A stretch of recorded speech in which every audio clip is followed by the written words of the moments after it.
जय माता दी मित्रों, हर हर महादेव। आप सभी लोगों का बहुत बहुत स्वागत है। मित्रों, आज जिस विषय पर हम लोग चर्चा कर रहे हैं वो विषय जपमाला से संबंधित है। क्या जिस माला पर जप किया जाता है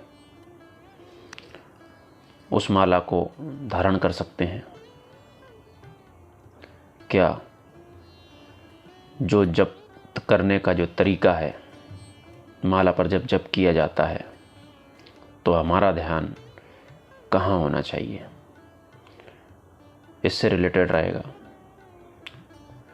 तो लेकिन उससे पहले अगर आप हमारे चैनल पर प्रथम बार हैं तो कृपया चैनल को लाइक करें, सब्सक्राइब करें और अगर कोई प्रश्न बनता है तो कमेंट भी करें।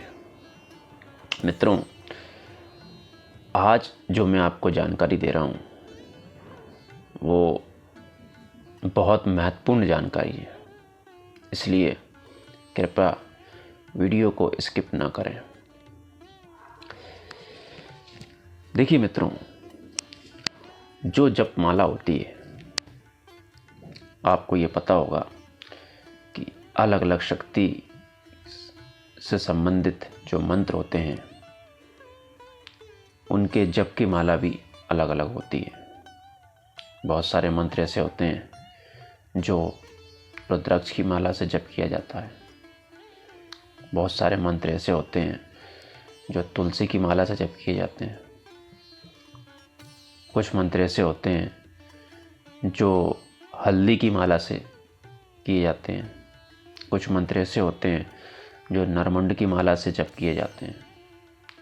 कुछ मंत्र ऐसे होते हैं जो वैजंती माला से जप किए जाते हैं। कुछ मंत्र ऐसे होते हैं जो हकीक की माला से जप किए जाते हैं। उसमें भी कलर का बहुत महत्व होता है। किस कलर के मंत्र, किस माला या किस कलर का जो मन का रहेगा उसी तरह से उसका महत्व रहता है। इसके अलावा जो माला होती है उसमें जो मन का है, इसके बाद किस कलर के धागे में उसको पिरोया हुआ है, इसका भी विशेष महत्व होता है। कुल मिला के ये बहुत बड़ा बृहद विषय है। इसको फिर कभी हम लोग लेंगे। आज मैं आपको एक तरीका बताता हूँ। मित्रों, जब भी हम लोग जप करते हैं माला के ऊपर,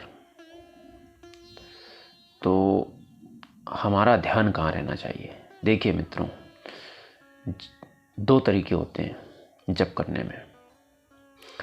एक तरीका ये होता है कि जब भी आप माला से जप करें तो जो भी आप मंत्र जप कर रहे हो, आपका सारा का सारा ध्यान उस मनके के ऊपर होना चाहिए जो आप माला जप कर रहे हो। एक एक मंत्र आप उसके ऊपर बोलें और रखें। इससे आपकी जो माला होती है उसकी शक्ति बढ़ती है, वो जागृत हो जाती है। दूसरा, अगर आप माला के मनके पर ध्यान ना रखते हुए अपने आज्ञा चक्र के ऊपर ध्यान रखते हैं और फिर मंत्र जप करते हैं तो आपका जो आज्ञा चक्र है वो मजबूत होता है। उसका विशेष प्रभाव आपके आज्ञा चक्र पर पड़ेगा। इसका मतलब ये नहीं है कि अगर आप माला के मनके के ऊपर ध्यान रख रहे हैं तो आपके ऊपर प्रभाव नहीं पड़ेगा। नहीं, ऐसा नहीं है। लेकिन जो प्रभाव ज़्यादा पड़ेगा वो माला के मनके पर पड़ेगा, आपके ऊपर कम पड़ेगा। और अगर आप आज्ञा चक्र के ऊपर ध्यान रख के जाप करते हैं तो आपका आज्ञा चक्र जल्दी जागृत होगा। एक विशेष एक सिस्टम होता है। अब देखिए, आपको मित्रों ये पता होगा कि जो माला है हम उस पर बाज़ार से लाके और जप करना प्रारंभ नहीं करते हैं। उसकी एक प्राण प्रतिष्ठा होती है। तो मित्रों, जो पहनने वाली माला होती है उसकी प्राण प्रतिष्ठा का जो तरीका है वो अलग होता है, और जो माला केवल जप के लिए प्रयोग में लाई जाती है उसका प्राण प्रतिष्ठा का तरीका जो अलग होता है।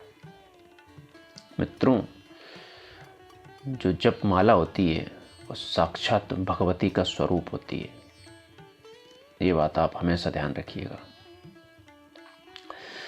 और आपको ये भी पता होगा कि जो जप माला होती है उसको गुप्त रखा जाता है, उसको किसी को दिखाया नहीं जाता। जिस तरह से आपका गुरु मंत्र किसी को पता नहीं लगना चाहिए, उसी तरह से जो आप जप कर रहे हो वो माला किसी को दिखाई नहीं देनी चाहिए। अब आप सोचिए कि अगर आप उस माला को धारण करेंगे तो वो सबको दिखाई देगी। दूसरा, जप माला की शुद्धता का विशेष रूप से ध्यान रखा जाता है।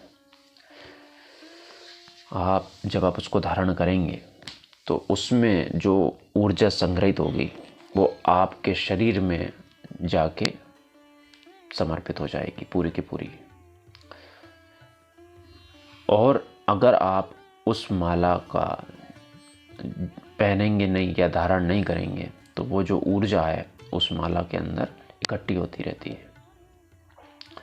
अब इसका अलग अलग महत्व है। देखिए, आपको सबसे पहली बात तो अगर आपने वो माला को धारण किया तो आपको शुद्धता रखनी पड़ेगी। आप शुद्धता अगर नहीं रख पाते तो आपको वो माला धारण करने का कोई भी औचित्य नहीं बनता है। लेकिन कुछ मंत्र जो रक्षा मंत्र होते हैं वो इस तरह के होते हैं कि आपको माला बाजार से लेके आओ, फिर उसकी प्राण प्रतिष्ठा आपको जो जैसी पहनने वाली माला की करी जाती है वैसी प्राण प्रतिष्ठा करें, और फिर जो रक्षा मंत्र है उसका 108 बार जाप करके उस माला को और उस मंत्र को उसके माला के ऊपर ही सिद्ध किया जाता है। इसके बाद आप उस माला को धारण कर सकते हैं। वो माला आपकी हमेशा रक्षा करेगी, क्योंकि उसका विधान भी वैसा ही है।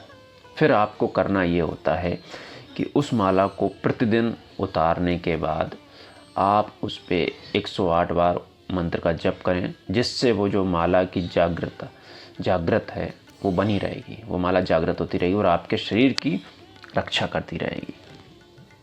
न कि जो जप वाली माला होती है उसको धारण किया जाए, क्योंकि मैं फिर कहूँगा कि जप वाली माला का शुद्धता का विशेष रूप से नियम होना चाहिए।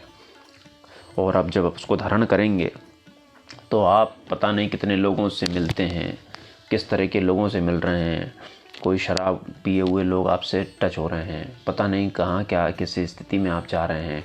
उस स्थिति में माला की शुद्धता का आप ध्यान नहीं रख पाएंगे और माला के अंदर जो ऊर्जा है वो खत्म हो जाएगी, फिर आपको चमत्कार नहीं होंगे। इसलिए मेरा विशेष महत्व रहता है कि आप जो भी आपकी माला है जप करने वाली अलग रखें और पहनने वाली माला अलग रखें।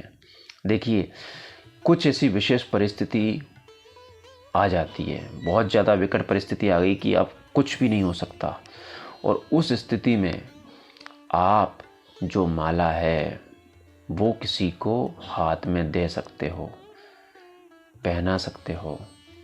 और मैं तो ये कहूँगा कि अगर आपने माला के ऊपर अच्छे से मेहनत की हुई है, लाखों मंत्रों का जप किया हुआ है, और कभी ऐसी कोई विकट परिस्थिति फंस जाती है कि आपको किसी न किसी की रक्षा करने के लिए उस माला के अलावा कोई आपके पास रास्ता नहीं बचता है, तो भी मित्रों उस माला का जो सुमेरु है, उस सुमेरु को धोने के बाद उस पानी को भी अगर आप पिला दोगे तो उस सामने वाले की रक्षा हो जाएगी।